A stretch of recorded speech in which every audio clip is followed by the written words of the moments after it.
morning, this is Jeff with Sewer Tech Northwest. We are at 6140 Southwest 30th Avenue here in Portland.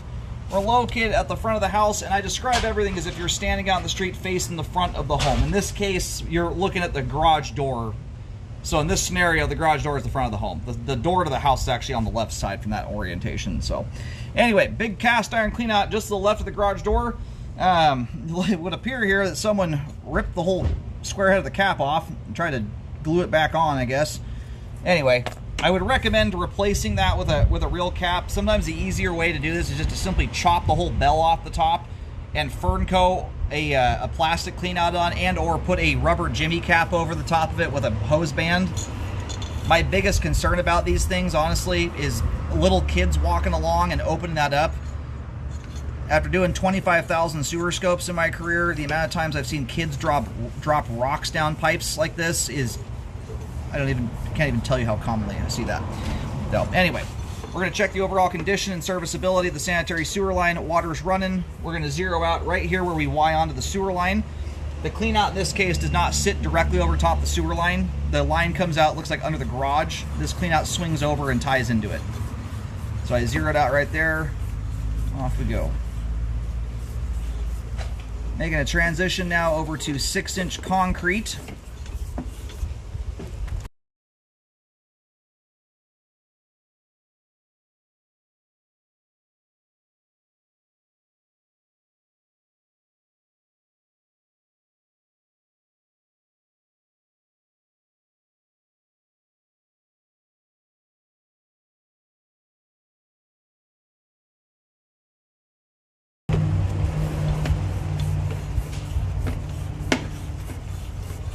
And it's really nice that we have this natural sloped driveway.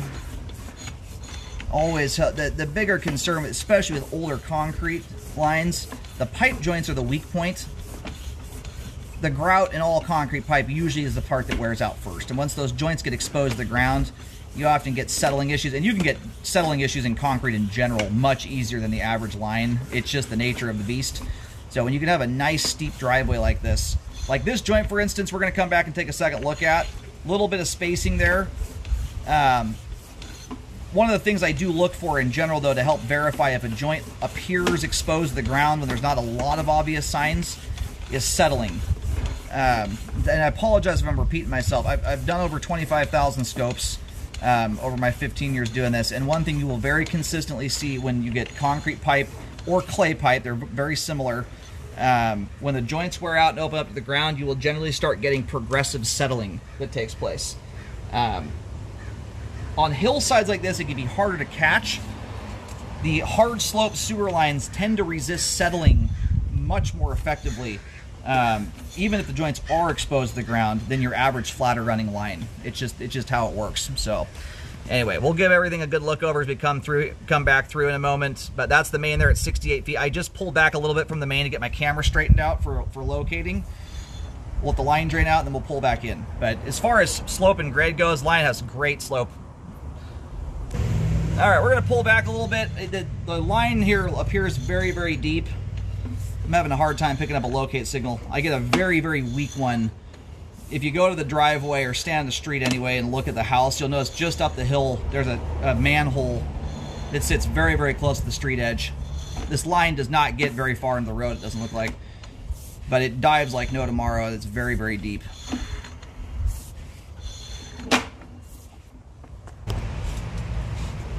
Still no luck here either. I'm going to keep coming in. I'll locate another spot. And there's a little bit of gapping at some of these joints. There's one of them there. What I don't see at any of them, though, is settling issues.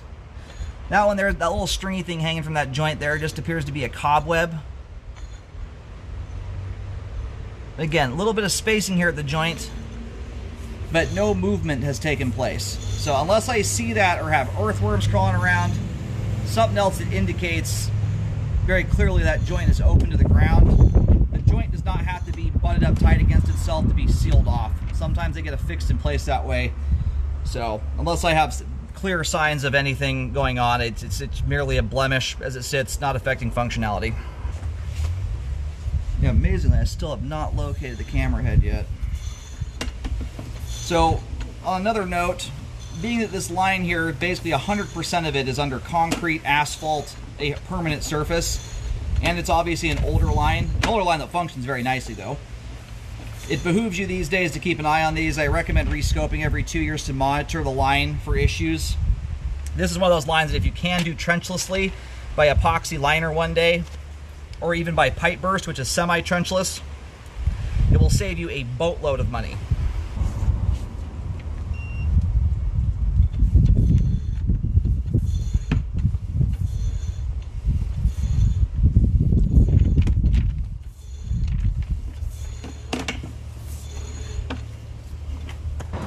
All right, finally located it here. So what I'm going to do is I'm going to pull back in all the way, take my final look at things here. But I just located the line, so the line jaunts over into the dirt planter strip to the left of the driveway. Again, that's as you face the front of this house from the road. It then turns and then shoots off into the roadway. All right. So as it sits right now, not recommending repairs on anything. Very clean, nicely flowing sewer line. It's an oldie but a goodie. Jason, you're good to go on water, dude. Just I'm doing water. Oh, right on, right on. Just waiting to talk to him.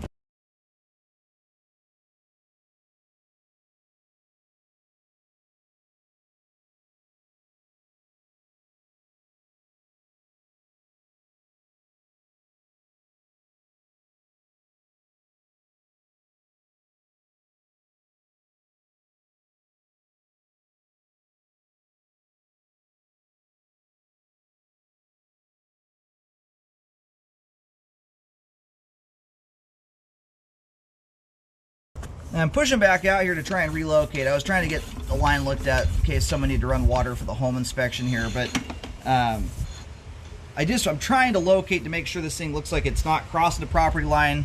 But we'll see here. The depths are so difficult to work with on this one. I may only get partially good locates. All right. Now that I know the line jaunted that far over, I was actually able to finally pick a locate up on the street. I didn't originally realize the line shot that far over to the left of the property. So I'm going to pull back here to the street edge. The line almost looks like it's crossing the street near the neighbor's mailbox. So I'm going to put a marking down. We'll see how good that locate signal comes in, but that's something to check on to see if there's any kind of easement in place potentially. I don't know for sure that it crosses the property line, but it's getting dang close to it. Alright, so I did put a green arrow down at the street edge. My locates are coming in half decent there. When it comes to scenarios where it could be close, if the property line's really close to that neighbor's home, these are situations where I often recommend relocating to have 2 sets of locates to double check everything. Just based on where that's at, the line would appear, visually speaking anyway, to be crossing the neighbor's property line. That's the house to the left of this home. That's as you face this house from the street. Alright, so I put a marking down at the street edge, a green arrow, and then I pulled back there. That's right about where the neighbor's retaining wall is. And I put my locate wand on the ground in that one. The orientation the locate wand is situated in, it's in line with that arrow. That's the direction the pipe's running right there. You just want to imagine that being a paint marking, not a locator. So I didn't want to put paint on the neighbor's property there without permission. But anyway, visually to the eye, it would appear the line, I would be surprised if it didn't cross the property line. That's how close we are getting to the neighbor's driveway edge. The line looks like it's running down just barely to the right of their driveway. So, which again, it's not always a problem if there's an easement in place or things like that, but it's something you definitely want to look for.